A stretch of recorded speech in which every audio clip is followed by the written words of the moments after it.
चंद्रगुप्त मौर्य, जिसको आज हम आप कहते हैं कि माई इंडिया इज ग्रेट, भारत महान है, लेकिन चंद्रगुप्त मौर्य के भारत से आज के भारत में बहुत बड़ा अंतर है कि वह 16 महाजनपदों में खंड खंड में बिखरा हुआ जो भारत था उसको एक करने वाले चंद्रगुप्त मौर्य, जिसको अखंड भारत का निर्माता कहते हैं, उनको नमन करने का दिन है और आने वाली पीढ़ी को बताने का दिन है।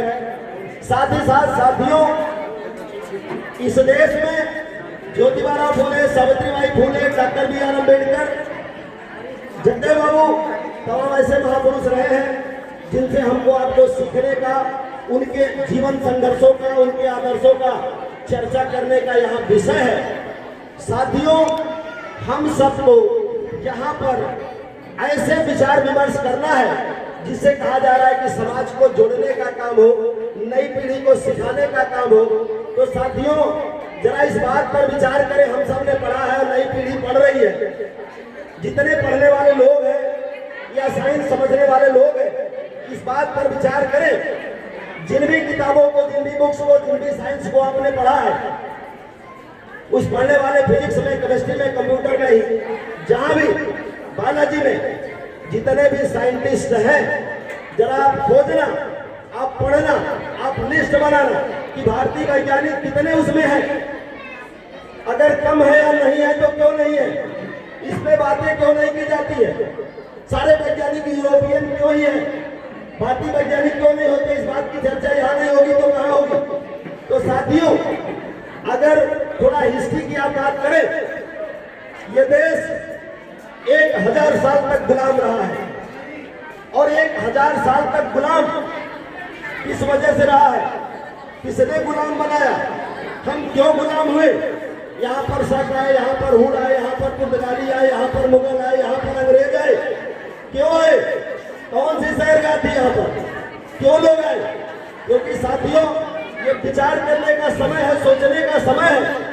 एक ही सारे प्रश्नों का एक ही उत्तर है, ये समाज, ये देश धार्मिक बहुत रहा है, वैज्ञानिक सोच का कम रहा है हमेशा से। और जब जब वैज्ञानिक सोच पीछे होगी, इस तरह की व्यवस्था हम पीछे जाएंगे। भारत हजारों साल से या हमारा समाज आज विकसित नहीं है, विकासशील है। Not a developed country, only the developing country. Why? तो रीजन ये है, हम हमेशा से अवैज्ञानिक रहे। धार्मिक हमारा नंबर 1 रहा है, विज्ञान का नंबर दूसरा, तीसरा और लास्ट में आता है। उसका वजह यह है कि जब कभी यहाँ पर विदेशी आए, सबसे पहले तो घोड़े से चढ़ करके आए थे। और अगर आप हिस्ट्री पढ़ना बायोलॉजी में जा करके, तो घोड़े यहाँ के नहीं है, घोड़े यूरोपियन के हैं। जैसे अगर एग्जाम्पल में आप ले तो आपके यहाँ कंगारू नहीं है, आपके यहाँ जिराफ नहीं है, आपके यहाँ पेंगुइन नहीं है, लेकिन आप जानते हो, लेकिन दुनिया के हैं। हमारे यहाँ हाथी है, तो हमारे लोग हाथी से, बाहर के लोग आए घोड़े से युद्ध लड़ रहे थे, हमारे लोग हाथी से लड़ रहे थे। अब आप तर्क करना, विचार करना, जब घोड़े से जो सेना आएगी, जो हाथी से आएगी, जीतेगा कौन?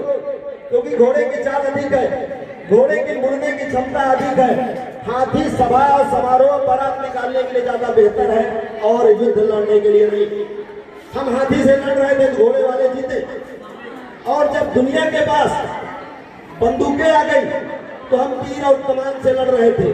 और बंदूकों की इजाद साइंस है और हम आप तीर कमान से लड़ रहे थे, फिर हम हारे। और जब अंग्रेज यहाँ पे आए तो कहानी तो छोड़िए, आपने अपनी आंखों से देखा है, जाके कितने किले पर देखाइए, वहां अंग्रेजों के जमाने की तोपें रखी हुई है। और जब अंग्रेज यहाँ पे आए तो तोप लेके आए, तब तक भारतीयों के पास बंदूकें आ गई थी। और जब तोप के सामने बंदूक लड़ेगी तो हारेगा कौन? बंदूक हारेगी, तोप जीतेगा। तो साथियों, कहना यह है कि दुनिया में साइंस डेवलपमेंट हो रहा है और हम सब धर्मों के पीछे पड़े हुए हैं, तो हम सब पीछे रहेंगे। और आज का समय क्या है?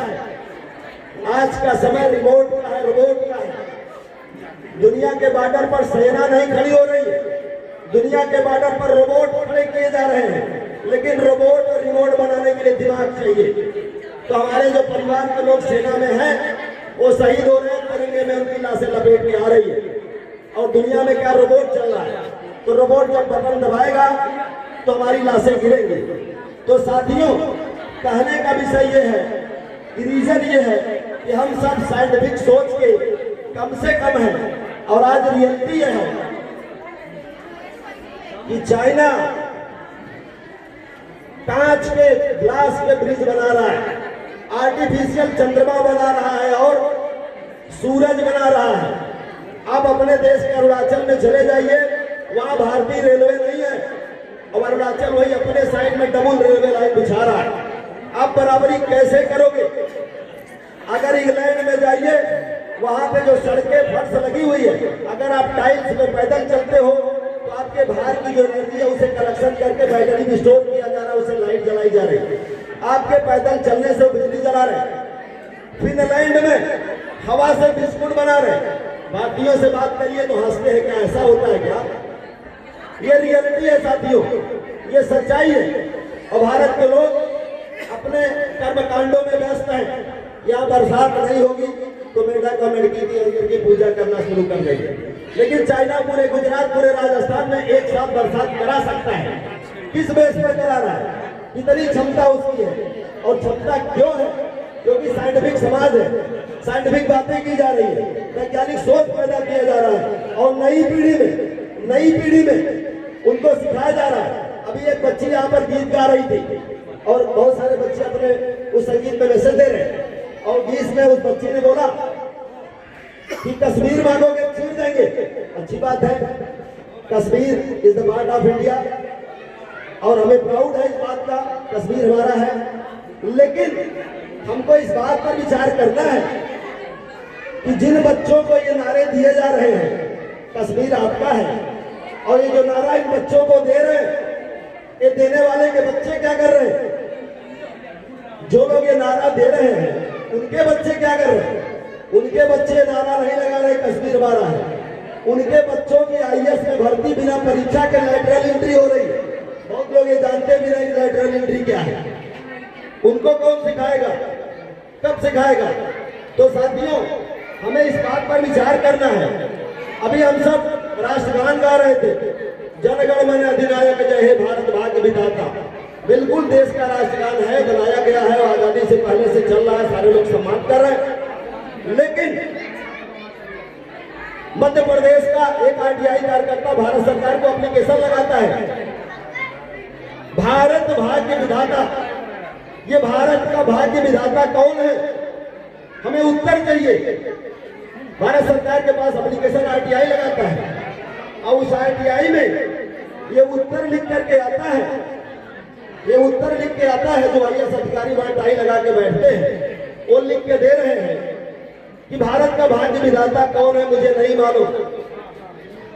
देश में राष्ट्रगान गाया जा रहा है भारत भाग्य विधाता, और किसी को मालूम नहीं कि भारत भाग्य विधाता कौन है। इसका उत्तर कौन खोजेगा? कब खोजेगा? तो साथियों, हम आप ये कह रहे हैं कि अगर सरकारें वो ज्ञान बच्चों को नहीं दे रही, मीडिया वो तो नहीं दे रही, अखबारों में नहीं आ रहा है, सरकार स्कूल कॉलेज में नहीं आ रहा है, तो बच्चे तो हमारे हैं, माँ बाप हम हैं।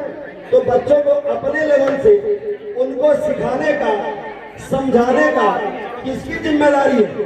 हम आप अपने बच्चों के तर्क पैदा करें, ये वैज्ञानिकता पैदा करें कि बेटा जो किताबों में लिखा है उसको अलग ढंग से पढ़ना, जो सच्चाई है उसको अलग ढंग से पढ़ना। तो साथियों, ये जो यथार्थ है, जो वास्तविकता है, जो रियलिटी है, कि उसको हम आप समझे और जाने, और सिर्फ वैज्ञानिकता की बात, प्रेम की बात, तर्क की बात। क्योंकि अगर बौद्ध दर्शन की हम आप बात करते हैं, बौद्ध दर्शन में रियलिटी है कि मानव एक समान, सारे मानव एक हैं, मानव में कोई भेद नहीं है। सभी लोग इस बात को समझ रहे हैं कि जाति को अगर शोषण के बेस में कहते हैं कि कास्ट, लेकिन साइंस के भाषा में बायोलॉजी को से स्पीसीज कहते हैं। स्पीसीज तो स्पीसीज के कैरेक्टर होते हैं। किसी एक व्यक्ति को बाहर से यहाँ मंच पे खड़ा किया जाए, किसी व्यक्ति को, और उस व्यक्ति को कोई नहीं जानता हो, यहाँ बैठे हुए सभा हाल में चैलेंज है किसी को, कोई बता दे किस कास्ट का व्यक्ति है, क्योंकि कास्ट का कोई लक्षण नहीं होता, कोई जाति नहीं होती। तो बौद्ध दर्शन में सिर्फ सभी मानव है, सभी इंसान है। तो अगर हम सब उसके प्रेम की बात करते हैं, उसके सहयोग की बात करते हैं, उसके लगाव की बात करते हैं, तो हम सबके लिए ज्यादा या तार्किक होगा, आने वाली पीढ़ियां इस बात को सीख सकेंगे।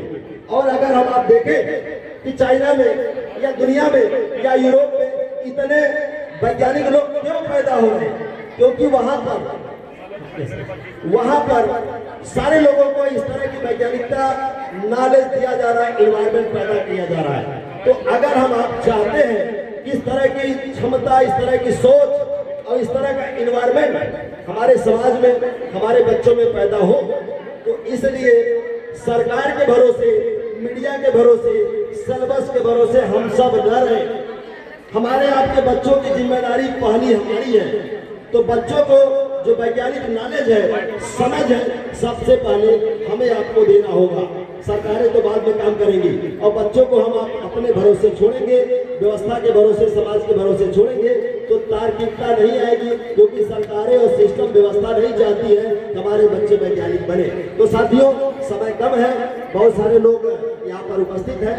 फिर से मैं निवेदन करना चाहूंगा आयोजक बंधुओं को धन्यवाद देते हुए कि ऐसे अवसरों का ज्यादा से ज्यादा तार्किक रूप से, सांगठनिक रूप से वैज्ञानिक बातों की चर्चा का ये सभा का उपयोग करना चाहिए, क्योंकि और चीजें तो होती रहती हैं, इसके अवसर कम आते हैं, जिसे हम आप ज्यादा इस सभा की सफलता को ज्यादा तार्किक बना सकें। इन्हीं शब्दों के साथ अपनी बात को विराम देते हैं। आप सभी को नमो